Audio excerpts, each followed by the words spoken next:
bem-vindos a mais uma aula de ciências. Eu sou a professora Isabela Gonçalves e hoje vamos falar sobre células. Vamos lá? Você já parou para pensar o que uma bactéria, um fungo, um animal, uma planta e um protozoário têm em comum? Sim, todos são seres vivos, mas o que define de fato é a presença da célula. A célula será a unidade básica de todo ser vivo. Ela vai ser o componente principal.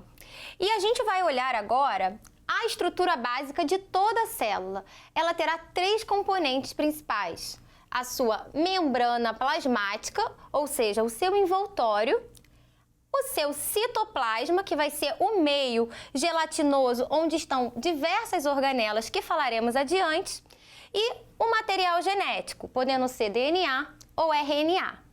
É importante saber que também os seres vivos são classificados quanto à quantidade de células. Existem seres vivos que possuem apenas uma célula e por isso serão chamados de seres unicelulares.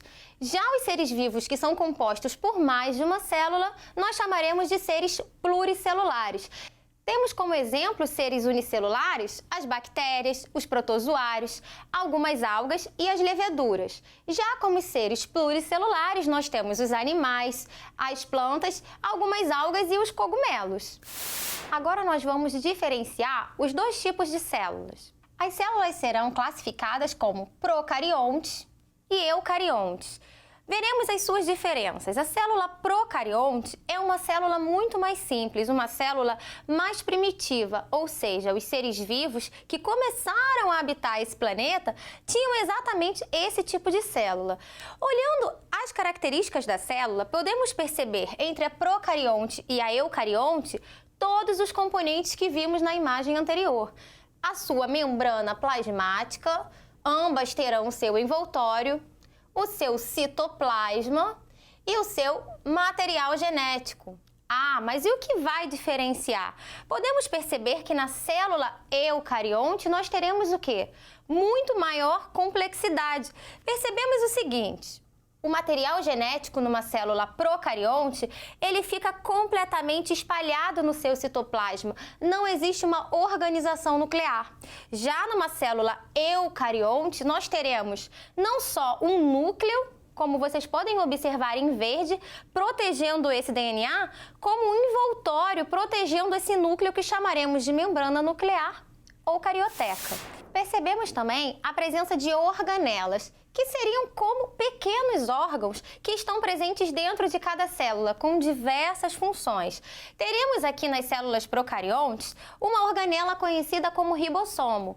Já nas células eucariontes, por ser uma célula mais complexa, teremos uma diversidade de organelas, como veremos a seguir. Vamos observar agora essas imagens da célula procarionte e da célula eucarionte. Percebemos agora duas imagens, uma de uma célula procarionte e outra de uma célula eucarionte. Note que na célula procarionte nós temos um material genético espalhado no citoplasma, nós teremos todo esse envoltório, como podemos perceber, a parede celular, a membrana plasmática, além de um flagelo para ajudar na sua locomoção.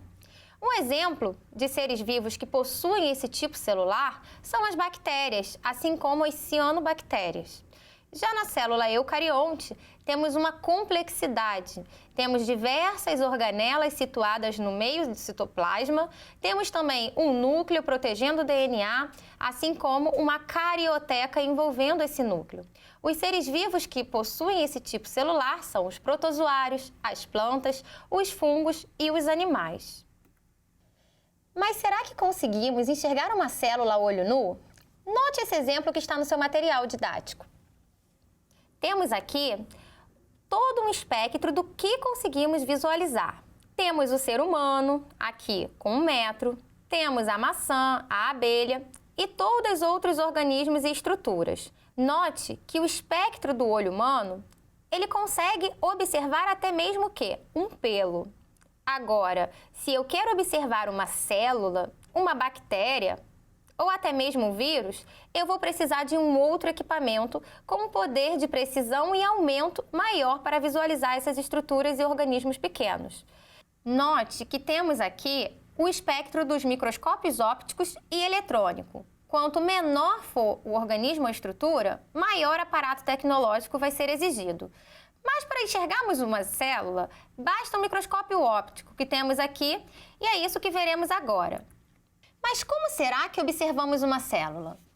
Bom, aqui temos um microscópio, já falamos sobre ele, porém, para visualizarmos a célula, temos que colocar dentro dessa estrutura chamada lâmina com a sua amostra junto com uma lamínula. Vamos fazer aqui uma experiência. Imagina que nós queremos observar células da nossa mucosa. Podemos colocar um cotonete, como observamos na imagem, ou até mesmo um palito de sorvete. Após colocar a sua amostra na lâmina e fechar com a lamínula, colocaremos para observar em uma das lentes do microscópio. Logo em seguida, teremos aí o quê? A visualização das células da sua mucosa bucal.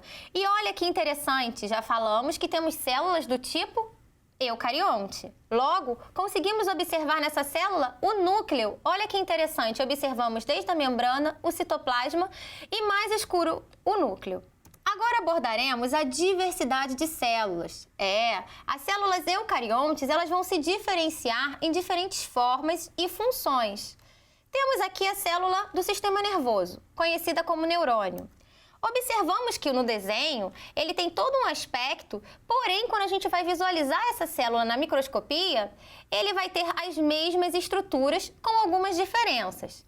É importante saber que esses desenhos eles retratam a realidade, mas de forma que simplifica a visualização.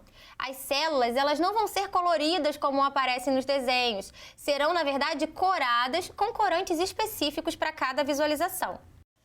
Temos aqui as células musculares. Note que no desenho são feixes, bem delimitados. E aqui a histologia, ou seja, a imagem do tecido muscular. Note também que conseguimos perceber em roxo o núcleo de cada célula.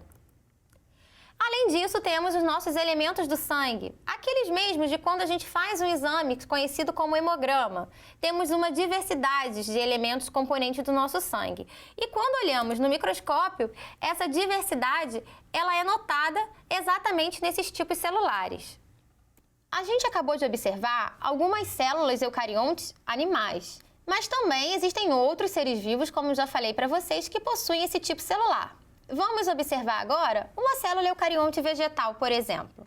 Temos aqui a cebola. Se eu faço um microcorte na cebola e levo essa estrutura para o microscópio, na lâmina, temos uma observação de célula vegetal. Percebam que o formato da célula vai diferenciar. É uma célula um pouco mais quadrada, também com o núcleo bem delimitado. Vamos agora para a prática? Que tal construirmos uma célula? Você vai precisar de massa de modelar, uma base que pode ser um prato de isopor ou de plástico e palitos de dente para identificar as estruturas. Cada massinha de cada cor você pode fazer uma estrutura. A primeira podemos começar pelo citoplasma. Então você pegue uma massinha, amasse e coloque na base da sua célula. A outra cor você pode usar para a membrana, a outra para as organelas, para o núcleo e assim até chegar ao material genético. Aqui temos exemplo da minha célula eucarionte, mas você pode fazer uma eucarionte e uma procarionte. Não se limite só à massa de modelar. Vamos ver outros exemplos que vocês podem construir uma célula? Eu trouxe alguns exemplos de células que alunos da rede já construíram. Vamos usar a imaginação e a criatividade. Temos exemplos com massinhas, temos exemplos com gelatina, exemplos com frutas, exemplos com material de garrafa PET. Então, não se limite. A imaginação pode ser solta. Então, até a próxima aula.